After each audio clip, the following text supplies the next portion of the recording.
Greetings and welcome. This is the algebra review class we had on December 12th and 13th.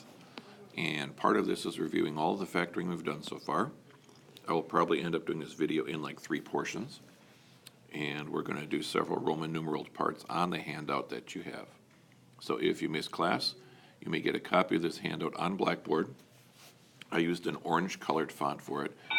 It's called, sorry, streetcar coming through. It is called Algebra 2-3 Roman numeral master factoring document, something like that. You'll find it in the practice folder, and it is orange. It is after practice 5.10.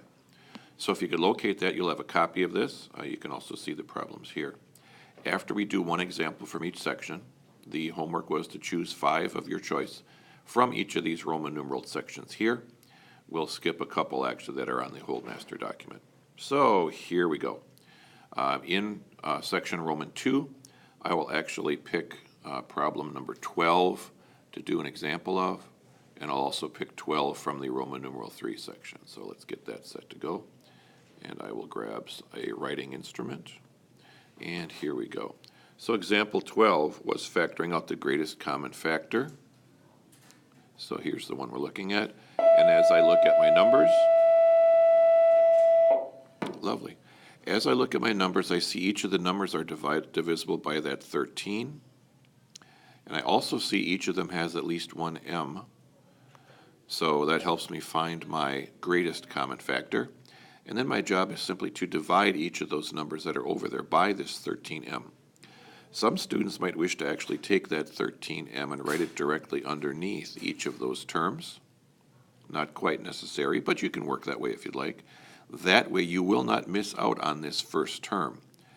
With those in place, I think it's pretty easy to see we do need a 1 there, which will actually regenerate that first term that we have in place. Let me get rid of some of the marks I've made there. That will give us that 13m back out. Otherwise, we might have trouble getting it, figuring out where it should go. Second term, plus 26. M is plus 2m. We have m squared over there. I need to have both of them into account. And my last one is minus 3m squared at this point.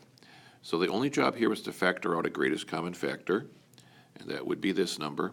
When you factor it out, be sure you leave it there in the expression. We do want to be able to get back to the original given expression by multiplying out or by distributing my 13m to all the 3 parts inside. Again, if you have 3 parts on the original, you should also have 3 parts in your set of parentheses as part of that factored form. All right, part 2. Roman numeral 3, actually. Difference of 2 squares. Again, I will pick number 12. So that is this one right here. Oh, that's the wrong thing. I thought I had a highlighter on. Let's go back and get rid of that. That's what we wanted to see. So for this one, this deals with the difference of 2 things that are perfect squares. And you notice right away this one looks a little different. There's a problem. There's a minus sign on the x squared. And along the way, we've realized that sums, or things with a plus in them, do not factor, as if you'd look back at, for example, let me scoot the page over real quick. As you look back at the first couple, you might remember these are that plus-minus style pattern. So 1 would be something like x plus 1 times x minus 1. In our case, we have a problem because there's a negative sign in front.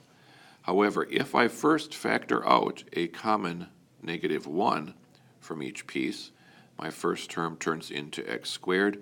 My second term would actually be something that is a difference of squares. Again, differences of squares do factor, sums do not. So now I can continue, and probably the easier part for a lot of us is to see that this number 16 is 4 squared. And this is again the plus minus pattern, sometimes it's referred to as. So for parts 2 and 3, these are the types of problems I'll ask you to do. Again, I chose one from the middle-ish or toward the end because those are generally a bit more challenging. So grab 3-4 easy ones and maybe try a couple that are a little bit more difficult. We'll stop here and save the video.